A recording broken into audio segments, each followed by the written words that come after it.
Salut mes petits patients virtuels, j'espère que vous allez bien. Aujourd'hui, on va parler de la fameuse scoliose. Et souvent, en arrivant au cabinet, vous me dites « Ouais, j'ai mal au dos, mais vous inquiétez pas, c'est normal, j'ai une scoliose. » Alors ça, on va voir si c'est vrai. Est-ce que le fait d'avoir une scoliose, ça donne obligatoirement mal au dos? Donc on va essayer d'y parvenir et de répondre à ces questions en vous expliquant un petit peu certaines choses que vous savez, peut-être que d'autres que vous ne savez pas. Et ça va vous permettre vraiment de comprendre et de maîtriser un petit peu mieux votre scoliose, parce que je vais aussi vous donner des conseils sur comment diminuer les symptômes et ce que c'est exactement qu'une scoliose pour vous expliquer. Parce que c'est vrai que quand on comprend, on sait mieux ce qu'on a et on sait mieux comment faire pour éviter un petit peu les douleurs et surtout la dépister, parce que c'est vrai qu'en plus on la dépiste rapidement, plus en fait on peut agir rapidement dessus.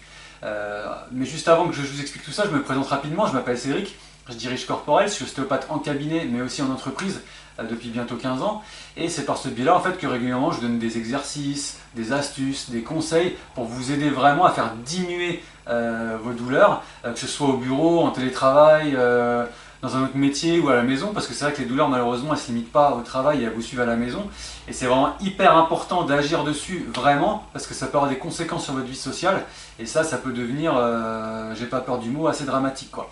Donc du coup, ce que vous pouvez faire si vous voulez plus de vidéos, plus de super conseils, etc., n'hésitez pas à vous abonner, à liker, à partager à des gens chez qui vous pensez que ces vidéos peuvent les aider, et aussi à commenter, parce que c'est toujours hyper intéressant d'avoir votre retour sur les vidéos, sur les exercices, sur vos expériences, mais aussi sur éventuellement certains sujets que vous voulez aborder. Mais déjà, on va commencer par le commencement en fait. Alors, est-ce que vous savez déjà ce que c'est vraiment une scoliose? Et ne me dites pas une scoliose, c'est quand j'ai le dos qui est tordu, hein.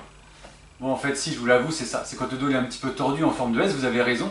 Mais il y a une petite subtilité, sinon ce serait trop facile. En fait, ce qu'il faut retenir, c'est qu'effectivement, vous avez le dos tordu, à peu près comme sur la photo en fait, qui apparaît à l'écran. Mais en plus de ça, en fait, certaines de vos vertèbres vont effectuer une rotation. Et en fait, le fait qu'elles effectuent ces rotations et qu'elles tournent, ça fait une bosse d'un côté ou de l'autre de la colonne quand vous vous penchez. Donc ça, c'est ce qu'on appelle une vraie scoliose. Ensuite, il y a ce qu'on appelle les attitudes scoliotiques. Et l'attitude scoliotique, c'est pas une vraie scoliose, ça veut dire que la scoliose est réductible, comme lorsque par exemple vous vous allongez sur votre lit ou sur une table, là en fait si vous voulez les courbures de la scoliose disparaissent. Alors la scoliose est souvent ce qu'on appelle idiopathique en fait, c'est-à-dire qu'on l'appelle comme ça parce qu'on ne sait pas vraiment les causes de cette scoliose, on ne sait pas pourquoi elle apparaît un petit peu comme ça.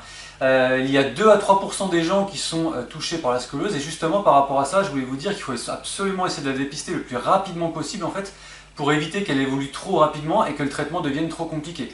Et c'est là où je veux vous alerter un petit peu, c'est vous en fait les parents qui êtes un petit peu en première ligne et qui devez essayer de la dépister le plus rapidement possible.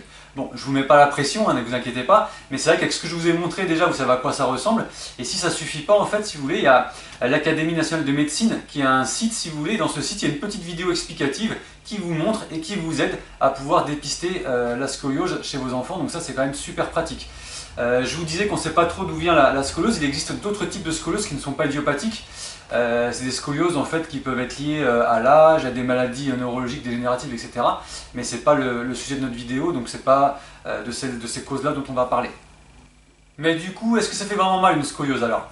Ben écoutez, ça dépend surtout en fait des gens, et déjà très souvent en fait, si vous voulez, on ne sent rien du tout en fait. D'où l'utilité de la dépister rapidement en fait pour gagner encore une fois du temps dans le traitement.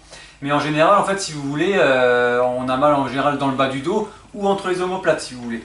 Et très souvent, en fait, ces douleurs au début, elles sont pas super intenses, et en général, je vous dis, c'est vrai qu'on les zappe assez facilement la plupart du temps, quoi. Et ce qu'il faut savoir, c'est qu'en général, plus la scoliose évolue, donc plus la déformation est importante, et plus les douleurs le sont aussi en général. Et des fois, ça peut même être tellement déformé que ça peut vous donner une sciatique ou une cruralgie. Donc la sciatique, c'est un terme que vous connaissez assez bien. La sciatique, c'est une douleur en fait du dos qui descend dans votre fesse et à l'arrière de votre jambe et de votre cuisse. Donc ça, c'est pour le classique. Et la cruralgie, en fait, c'est exactement la même chose que la sciatique. C'est une douleur qui part du dos et qui va descendre cette fois-ci le long de la partie avant de votre cuisse. Donc c'est le même principe, sauf que c'est pas le même trajet, en fait, tout simplement. Et si vous voulez, en fait, ça peut donner une sciatique ou une cruralgie à cause, si vous voulez, de la déformation de vos vertèbres. Et parfois, la déformation elle est tellement importante que ça va écraser vos racines nerveuses, et ça peut même aller en fait jusqu'à vous donner des troubles urinaires comme des fuites ou alors des pertes de sensibilité, notamment au niveau des organes génitaux et des fesses, et ça c'est pas super agréable si vous voulez. Alors toujours dans les cas qui sont un petit peu évolués, en fait si vous voulez, parfois on est obligé de marcher un petit peu avec les genoux pliés pour essayer de se tenir un petit peu droit, comme vous pouvez le voir en fait sur la photo que je vous mets à l'écran. Et enfin, on peut même souffrir en fait de troubles respiratoires, surtout à l'âge adulte et autour de la ménopause pour les femmes. Mais ça, franchement, ça reste vraiment assez exceptionnel. Donc pas de panique si vous avez une scoliose, hein, c'est pas grave, c'est pas forcément très évolutif. Ce qu'il faut faire en général quand on a une scoliose de l'enfance ou de l'adolescence, il faut juste avoir un petit suivi pour la surveiller et voir qu'elle évolue en fait pas trop. Juste quand vous êtes enceinte, faites attention parce que c'est souvent un moment clé et un moment sensible au niveau de la scoliose, donc pareil, faites-vous bien suivre. Les conseils que je peux vous donner pour lutter un petit peu contre la scoliose, donc comme je vous le répète depuis tout à l'heure, c'est de bien vous faire suivre par votre médecin, de faire un petit peu de sport. Ce qui va être aussi assez important si vous voulez, ça va être de faire du renforcement musculaire, des abdos, pour vraiment rééduquer si vous voulez votre posture.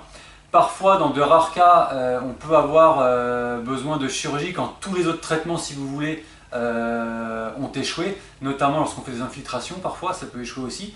Donc ça, c'est vrai que dans de très rares cas, on peut arriver vers la chirurgie, mais encore une fois, c'est assez exceptionnel. Voilà, donc vous savez à peu près l'essentiel sur la scoliose. J'espère que cette vidéo vous aura plu.